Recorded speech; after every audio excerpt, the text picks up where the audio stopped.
bien oui, bonjour et nous revoilà à la condition de l'immortalité. Cette semaine, on va essayer de prendre 15 minutes au moins pour voir les passages vraiment les plus concluants, ceux qui ont le plus de valeur, ceux qui sont vraiment les plus, sans l'ombre d'un doute, qui ont vraiment le plus de poids dans l'argument de la condition de l'immortalité, ce qui représente à mes yeux vraiment pourquoi je suis du côté du conditionnalisme, de la position que l'immortalité est conditionnelle et que ceux qui ne croiront pas, qui vont être jugés à la fin des temps, bien, ils vont être détruits à tout jamais. Ils ne seront pas amenés dans une place où ils vont être torturés et punis pendant des millions d'années.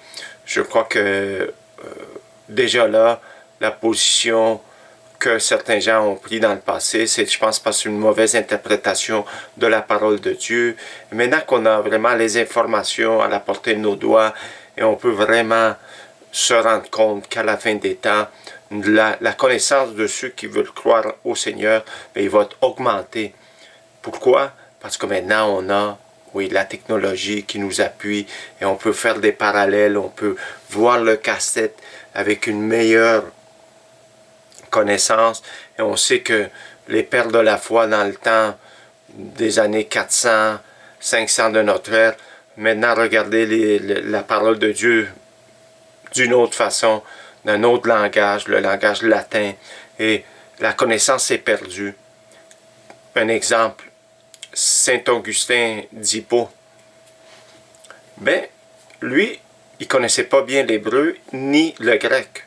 Il lisait la Bible en latin. Déjà là, il avait déjà perdu cette connaissance.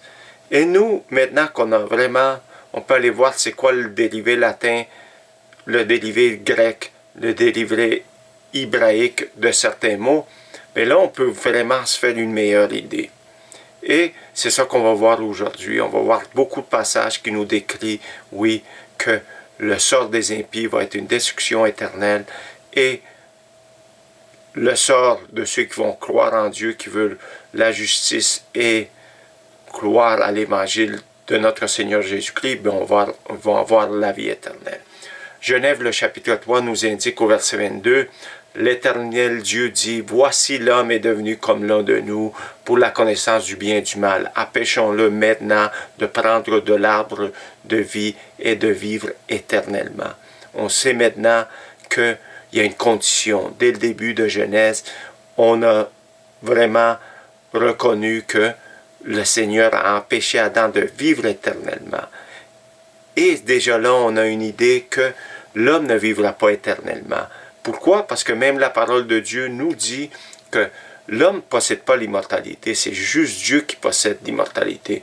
On peut voir au chapitre 6 de la première de Timothée, le verset 15 et 16, qui dit « Que manifestera en son temps le bienheureux et seul souverain, le roi des rois, le Seigneur des seigneurs, qui seul possède l'immortalité, qui habite une lumière inaccessible, que nul homme n'a vu ni peut voir, à qui appartient l'honneur et la puissance éternelle. Amen. » Qui possède l'immortalité? C'est Dieu qui possède l'immortalité, non l'homme. L'homme ne possède pas l'immortalité. Je crois que ces croyances-là ont été un dérivé des croyances grecques qui disaient que l'âme vit éternellement, mais la Bible ne le dit pas. J'ai essayé de chercher dans la Bible. Non, il dit le contraire, que seul Dieu possède l'immortalité et que seul Dieu a le pouvoir de détruire l'âme, qu'on peut voir ici au chapitre 10 de l'évangile de Matthieu, le verset 28 qui nous dit « Ne craignez pas ceux qui tuent le corps et qui ne peuvent tuer l'âme. Craignez plutôt celui qui peut faire périr, peut faire détruire. Périr, c'est détruire, c'est le mot apoléia, apolioumie, qui veut dire détruire, tuer, mourir, qui peut faire détruire l'âme et le corps dans la Géhenne. » Et ici, on peut voir que l'âme et le corps dans la Géhenne ne représente pas l'enfer ou le séjour des morts. le séjour des morts représente l'enfer. Mais c'est une place provisoire. Pourquoi je dis ça? Parce qu'ici, ceux qui vont aller dans le séjour des morts, c'est l'âme qui va aller au séjour des morts. Et cette place-là est réservée, oui, pour tout le monde, sauf que ceux qui vont recevoir l'appel du salut vont aller à une place appelée le Saint d'Abraham, qui représente pour moi le paradis. Donc le mendiant a été celui qui était à la droite ou à la gauche de Jésus et qui a, en tout cas, celui qui était, oui, aux côtés de Jésus à la croix et qui, Jésus lui a dit, aujourd'hui tu seras avec moi au paradis. Et on sait que le Seigneur Jésus, oui, a été au sein de la terre.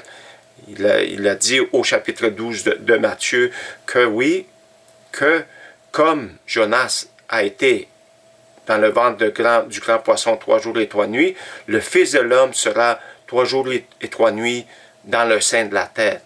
Et on sait aussi que, oui, la première lettre de Pierre, le chapitre 3, nous décrit que, oui, le Seigneur Jésus est descendu, oui, prêcher aux esprits en prison, oui, quand il est mort à la croix. On peut regarder le chapitre 3 de la première de Pierre et on peut se rendre compte que oui, qu'il a été prêché aux esprits en prison. Et il y a d'autres passages Éphésiciens qui dit s'il est monté dans les cieux, il est descendu aussi dans les places souterraines, dans les places inférieures de la terre. Et on sait que le Seigneur Jésus est descendu là. Et on sait que le Seigneur Jésus, comme il a été 3 jours et 3 nuits dans le sein de la terre, il a été, oui, prêché au séjour des morts, mais aussi il a été voir le mendiant dans le paradis, dans le sein d'Abraham. C'est ça qu'on va voir maintenant. Luc, le chapitre 16, nous dit que oui, le pauvre mourut, il fut porté par les anges dans le sein d'Abraham, et le riche aussi mourut et fut enseveli dans le séjour des morts. Le séjour des morts, si on va le dérivé, oui, grec, c'est le Hadès, et le dérivé latin, c'est bel et bien l'infernum, l'inferus, cette place souterraine, inferus, inférieure, une place inférieure, une place, donc, a été l'homme riche, et qui représente, oui, une place de tourment, une place où une place où il va y avoir de l'inquiétude, il va y avoir des grincements de dents, il va y avoir vraiment une place où on va être en attente du jugement dernier pour ceux qui ne croient pas au Seigneur, qui ne croient pas à l'appel de l'Évangile, qui vont pratiquer, qui vont être des impies, qui ne voudront pas de Dieu. Et bel et bien, c'est vraiment eux autres qui vont être là en attente d'un jugement, du terrible jugement qui attend les impies. Et que va attendre les impies? Ben, c'est bel et bien une mort, une destruction éternelle. On voit ici au chapitre 30 du psaume, le verset 2 et 3 qui nous dit « Éternel mon Dieu, j'ai crié à toi et tu m'as guéri. Éternel, tu as fait remonter mon âme du séjour des morts, tu m'as fait revivre loin de ceux qui descendent dans la fosse. » On voit ici le séjour des morts qui représente une place souterraine, une place, donc, on voit ici que on va pas être là. On va être dans le sein d'Abraham, une place où qu'on va recevoir de la vie. On va être comme dans un hôtel en attendant le jugement dernier. Le deuxième chapitre de la première de Samuel nous dit au verset 6, « L'Éternel fait mourir et il fait vivre. Il fait descendre au séjour des morts et il fait remonter pour le jugement dernier. » On sait que le verset 9 nous dit « Il gardera le pas de ses bien-aimés, mais les méchants seront anéantis dans les ténèbres. » On peut voir aussi la première aux Corinthiens, le chapitre 15, qui nous dit qu'à la fin des temps, au verset 24, « Ensuite viendra la fin, quand il remettra le royaume à celui qui est Dieu et Père, après avoir détruit toute domination, toute autorité, toute puissance, car il faut qu'il règne jusqu'à temps qu'il ait mis tous ses ennemis sous ses pieds. Le dernier ennemi qui sera détruit, c'est la mort. » Et que représente la mort? Ben, on peut voir au chapitre 20 du livre d'Apocalypse, le verset 13 et 14, « La mer rendit les morts qui étaient en elle. La mort et le séjour des morts rendirent les morts qui étaient en eux, et chacun fut jugé selon ses œuvres. Et on peut voir ici, et la mort et le séjour des morts furent jetés dans les temps de feu. Le séjour des morts, ça représente l'enfer. Comment est-ce que l'enfer peut être la destination dernière quand l'enfer va être jeté dans les temps de feu, dans cette fournaise ardente, dans cette guéhenne? Pourquoi je dis la guéhenne? Ben, je vais vous rappeler, oui, que au chapitre 10 de Matthieu, on peut voir que le Seigneur a le pouvoir de faire détruire l'âme et le corps dans la guéhenne. Et c'est là que ça va être au jugement dernier qui va détruire ça. Quand on est au séjour des morts, l'âme n'est pas encore détruite. Hein? Comme vous pouvez le voir, c'est que, oui, l'homme riche est parti au séjour des morts, mais c'est l'âme qui est là. C'est pas vraiment corps et âme, c'est l'âme. On sait que le corps est détruit et décomposé quand on meurt, mais c'est l'âme qui va là. C'est l'âme du juste et de l'injuste qui sont là. Bon, on va continuer, oui, au psaume 9, verset 4. « Car tu soutiens mon droit et ma cause, tu sièges sur un trône en juste juge. Hein? » Il va donner un juste verdict, le Seigneur Jésus. Il va juger chacun selon ses œuvres. Verset 5. « Tu châties les nations, tu détruis les méchants, tu effaces leur nom pour toujours et à perpétuité. » C'est pour ça qu'on voit, oui, au chapitre 15, que quand la fin, ensuite viendra la fin, hein? Quand la fin va être détruite, au verset 24, le ennemi qui sera détruit, c'est la mort. Et que représente la mort? Ben, ça représente que le méchant, son nom va être effacé pour toujours et à perpétuité. Ça veut dire, à perpétuité, son nom va être détruit. C'est ça que ça veut dire. On peut voir aussi au chapitre 13 de Matthieu, on voit là au verset 49 et 50, « Il sera de même à la fin du monde, encore à la fin des temps. À la toute fin, les anges viendront séparer les méchants d'avec les justes. Ils les jetteront dans la fournaise ardente, où il y a des pleurs et des grincements dedans. » La fournaise ardente représente les temps de feu, qui est la seconde mort, comme nous décrit le chapitre 20 du livre d'Apocalypse. Et on peut voir, oui, que réserve la fin aux incrédules. On peut voir Jude, le chapitre 1 de Jude, le verset 5, qui nous rappelle, oui, je vais vous rappeler, à vous qui savez fort bien toutes ces choses que le Seigneur, après avoir sauvé le peuple et l'avoir tiré du pays d'Égypte, fit ensuite périr les incrédules. Il faut périr les incrédules, qu'il a réservé pour le jugement du grand jour. Le jugement du grand jour, c'est le jugement dernier, que Sodome et Gomorrhe et les villes voisines qui se livrèrent comme eux à l'impudicité, à des vices contre nature, sont donnés en exemple subissant la peine d'un feu éternel. Ils sont donnés en exemple, d'où? Du jugement du grand jour, et que réserve la peine d'un feu éternel. Et que représente ce feu éternel? La deuxième lettre de Pierre, le chapitre 2, nous dit, au verset 6, « S'il a condamné à la destruction, a réduit en cendres les villes de Sodome et Gomorrhe, les donnant comme exemple aux impies à venir. » Qu'est-ce qui est arrivé dans ce feu? Oui, ce feu éternel, que représente ce feu éternel? C'est un exemple aux impies à venir. Et qu'est-ce qui est arrivé à Sodome et Gomorrhe? Était réduit en cendres. Le feu éternel représente une destruction qui va réduire en cendres les impies. Et on peut voir au chapitre 10 du livre aux Hébreux, la lettre aux Hébreux, le verset 26 et 27, car si nous péchons volontairement après avoir reçu la connaissance de la vérité, il ne reste plus de sacrifice pour les péchés, mais une entente terrible du jugement et l'ardeur d'un feu qui dévorera les rebelles. Hein? Que va représenter ce jugement? Oui, il va dévorer les rebelles, il va les détruire, les rebelles. Encore une façon de décrire que va arriver aux rebelles. On voit aussi à la fin, on voit ici au verset 28 de l'évangile de Jean, le chapitre 5, « Ne vous étonnez pas de cela, car l'heure vienne où tous ceux qui sont dans les sépulcres, ceux qui sont au séjour des morts, entendront sa voix et sortiront. Ceux qui auront fait le bien ressusciteront pour la vie, et ceux qui auront fait le mal ressusciteront pour le jugement. Comme je vous l'ai dit, les sépulcres représentent où ce qu'on va aller, une place souterraine. Il y a le sein d'Abraham qui représente le paradis, et le séjour des morts qui représente cet enfer où les gens vont être là provisoirement avant d'être jetés dans les temps de feu qui représentent la seconde mort. On peut voir aussi la première aux Thessaloniciens qui nous décrit encore une image de la même façon.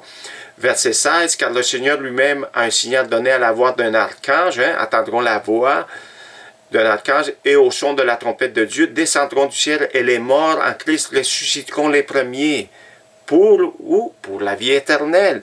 Ensuite, nous, les vivants, ceux qui vont être restés là pour la venue du Seigneur, seront tous ensemble élevés avec eux dans la nuée à la rencontre du Seigneur dans les airs, et ainsi nous serons toujours avec le Seigneur. C'est là qui vient, la vie éternelle. Quand ceux qui vont être dans les sépulcres, ceux qui vont mourir avant la venue du Seigneur, vont attendre sa voix, vont ressusciter. On peut voir encore un exemple ici à la première aux Corinthiens, le chapitre 15, le verset 52 et 53. En un instant, en un clin d'œil, à la dernière trompette, la trompette sonnera et les morts ressusciteront incorruptibles, et nous serons changés, car il faut que ce corps corruptible revête l'incorruptibilité, et ce corps mortel le revête l'immortalité. C'est à la dernière trompette, c'est là qu'on va revêtir l'immortalité. Ne vous trompez pas, ceux qui sont morts présentement en Jésus ne sont pas dans le ciel. Ils sont dans le paradis, dans cette place provisoire, en attendant la trompette de Dieu, d'être revêtus de l'immortalité. On peut voir aussi l'évangile de Jean, le chapitre 5, le verset 24, qui nous dit, en vérité, je vous le dis, celui qui écoute ma parole et qui croit en celui qui m'a envoyé a la vie éternelle et ne vient point au jugement. Il ne sera pas jugé, mais il est passé de la mort à la vie. Une fois qu'on a reçu l'appel du salut et on a accepté de vivre pour le Seigneur, on a mouru à nous-mêmes, on a donné notre vie au Seigneur, mais c'est là qu'on est transcendé de la mort à la vie. C'est pour ça que des fois je dis, moi je suis indestructible. Maintenant, même si je meurs maintenant, je sais que je vais aller au paradis. Et après avoir attendu, la voix du Seigneur, je vais sortir du paradis. Je vais avoir un nouveau corps incorruptible. C'est pour ça maintenant, on ne sera pas jugé, on n'a pas à s'inquiéter si on va hériter de la destruction. Non, on a cette assurance par l'Esprit Saint de Dieu qu'on est sauvé et que le Seigneur Jésus va nous donner un corps incorruptible à sa venue. Bon, je pense que je vais vous laisser là-dessus. J'espère que ça vous a plu. Tous ces passages-là, ça vous donne de l'assurance de savoir qu'on a un Dieu juste et qu'on a aussi les moyens, des outils pour défendre cette position-là, que le Seigneur est un Dieu juste et qui va donner à chacun selon ses œuvres, et qu'attend la fin des impies, c'est une destruction, ils vont être réduits ensemble, ils ne seront plus. Et il y a des passages qui nous indiquent parfois quelque chose de Dieu contraire, mais ils sont tellement minimes et très peu. Ils sont même pleins de symboles et de métaphores et de toutes sortes des passages plein